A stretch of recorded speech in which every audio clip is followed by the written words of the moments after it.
Good ettimida, good afternoon, and welcome to 90 plus 15 straight reaction from Leeds United's 3-0 convincing win over Plymouth. I've got Jimbo and Sam with me, been to the game, everyone's happy. Jim, sort of first thoughts, what do you think? Decent result, to be fair. For the first 20, 25 minutes, I was a little bit concerned it could be another one of them games, but I think from 30 minutes to half time, we basically put the game to bed, didn't we? Yeah. We'll start with the 80 minutes of madness that happened. So 30 minutes in, Dan James goal, and I'll let you talk through the Dan James goal because I'm sure you will tell me whether he meant it or not. Okay, well, I've watched the replay 2 or 3 times now, and I can't actually be sure whether he did or didn't mean it. But for me, it looked like it was back across the box. But everyone we were stood around in the south stand said it was a definite shot. I mean, either way, it was a fucking cracking finish, weren't it? Yeah, the defender obviously closed him down, and I think he just tried to get a toe on it, didn't he? And hit it towards goal, and it ended up going in the top bin. So a little bit like his scuffed dink, where me and you said it was a scuffed dink, and Sam's shaking his head at me. But Sam knows that both those goals were fluky. That wasn't a scuffed dink, but in the first game, but that was a toe poke and a bit of a fluky goal for Dan James. But prior to that, Plymouth were wasting time and just kind of almost wanted to play out like what Bristol City did to us. So we desperately needed that goal at that time so that we could start to open up Plymouth. But I would say a very good goal, a bit fluky. Yeah, I think if you look at the first half before we scored on 30 minutes, it was very much like we thought it was going to be. They put every man behind the ball, didn't look like wanting to attack. I mean, they couldn't even keep the ball, could they?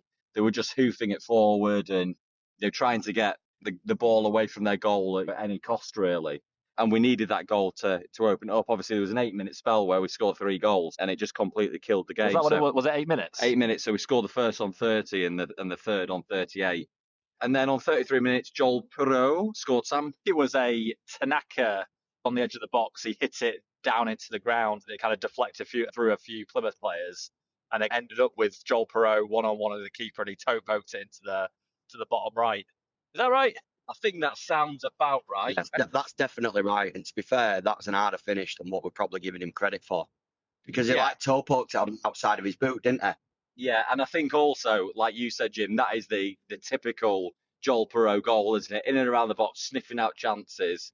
And top goal scorer, scored 4 goals, which I'm trying to work out whether that's been updated today, because we seem to think it was 5, didn't we? Yeah, I think it was 5 after today. And more importantly for Joel Piroe, and if Ricardo was here, he would mention it, new hairdo. Yeah, he definitely would mention it, Ricardo, wouldn't he, if he was here? Yeah, well, if that were an away player, Tom, I think you'd be chanting that he's got bird shit on his head. I don't chant obscenities, unfortunately, so that must have been my twin brother, Samuel.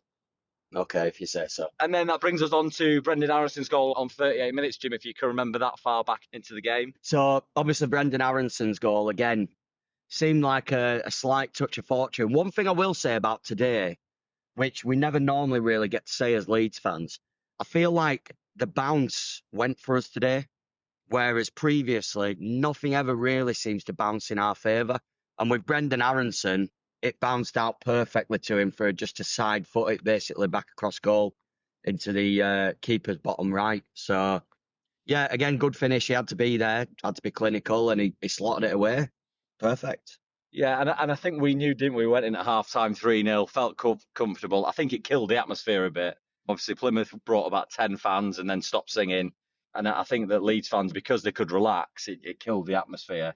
And also, in the second half, Plymouth made loads of substitutions. Leeds made loads of substitutions. So the game was a little bit disjointed and all over the place. And just looking at some stats now, I want you to tell me, guys, how many shots Plymouth had. I actually can't remember one, so I'm going to go 0. Good. Yes, Sam, it is 0. So we had 7 shots on target to their 0. We had 8 shots off target to their 0. We had 8 block shots to their 0. Possession was 78% to their 22. We had 9 corners to their 0. We had 3 offsides to their 0.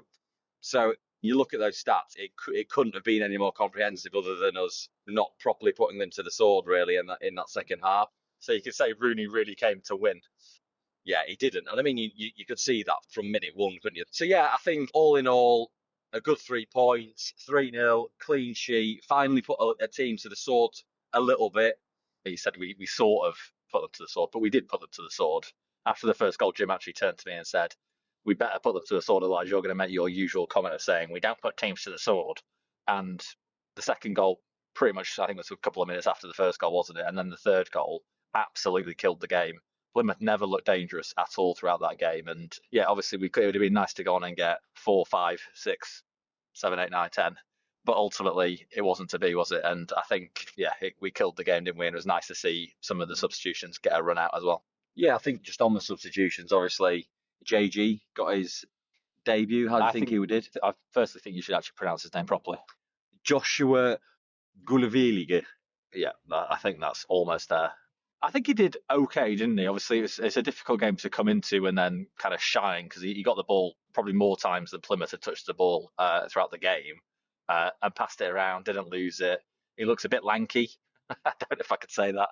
Yeah, he's a unit, and he's obviously going to get stuck in and put his body around. When you've got Rothwell and Tanaka in there, and you're used to Ampadu and Gruev, who all four of them are really, you pick the ball, really mobile central midfielders, defensive midfielders, however you want to call them. He's definitely a little bit slower than they are, but you'd expect that as well. And I guess we haven't brought him in to set the world light, have we? No. We brought him in to help us and have that bit of solidarity and backup when we need it. Yeah, and he definitely did that. And obviously a championship debut for Sam Chambers. What a legend. Who I thought, again, looked lively on the right wing, had a couple of bits where he beat the defender with pace and put a good ball across. So I think all in all, the subs that came in, Solomon, what did you think? I thought he did all right. He looked quite tricky, didn't he? And he definitely got targeted by the Plymouth players. I think every time he got the ball, there's 2 or 3 players around him. What I would say on Sam Chambers, was nice to see. I thought Joe Rodon, Sam Byram both go up to at different points in the game and kind of put a word in his ear and try to almost coach him on the pitch a little bit. So yeah, I'm hoping obviously he comes good from a namesake perspective. Yeah, and I think also when you're bringing players on in that environment where the game's won comfortably, isn't it? Plymouth, even when they were 3-0 down, they didn't try. I think Rooney will have gone in at half time and said, look, let's keep it as tight as possible and try not to concede another goal. Yeah, and that's exactly what they did again. They didn't come out and try and come at us at all. They knew that if they did that, we'd have scored 5, 6, 7, 8. My boots come, baby. No. Yeah, all in all, a good Saturday afternoon. So, Sambo, man of the match. Yeah, it's difficult. I was actually speaking to Jimbo about this. It's really, really difficult today because there's obviously loads of players that did well. I think for me, and I know it's boring now, I can't look past Ao Tanaka. He was just everywhere, winning the ball back. I don't think he lost the ball once. I can't remember a time when he lost the ball. But I know it's getting boring because I think I say that pretty much every game. The other shout outs that I'd give would be, I thought Sam Byram again, for someone who's got dodgy knees and not meant to last longer than 60 minutes. He did a really cracking job again. But yeah, I can't look past Tanaka, unfortunately. Yeah, I think it's hard, isn't it? Because they're the heartbeat in the middle. I think Rothwell had a great game again. And you probably could have given it to either of them. I thought everybody looked pretty good. I think, definitely the back four didn't put a foot wrong, but again, we didn't face any shots, so they didn't really have to put a foot wrong. And again, the two in front of them were brilliant. I thought Nonto maybe had a bit of a quiet game. Dan James similar as well. There wasn't really a lot from that front four, but there didn't need to be. No, which I think we killed the game. So I think I would probably concur that Ao Tanaka deserves the man of the match and moves us nicely up to second in the league, 3 points behind Sunderland, who drew 0-0 away at QPR. Joe Bellingham was sent off in that game in the 58th minute. So interesting there. And I think QPR are the next team to come to Ellen Road. I know we've got midweek at Millwall. So it's going to be an interesting game, I think, because they seem to have picked up a little bit of form after a really struggling start. I mean, they are second bottom and they've not won in 5. But apart from that, they've lost 2 and drawn 4. So I think it'll be interesting when they come to Ellen Road. And it seems like the teams in and around Leeds, obviously, Sheffield United won 2-0 earlier away at Blackburn. Oxford won Swansea 2. Watford beat Sheffield Wednesday away 6-2, and they're obviously in and around the playoffs. So some results went for us, some results went against us. But again, with that earlier on in the season, all Leeds need to do is keep picking up points. Totally. Okay, I think that's all we've got to discuss. A good day at the office. We can go and enjoy our Saturday evenings and our weekends, and we're back with the usual pod on Friday. See you then.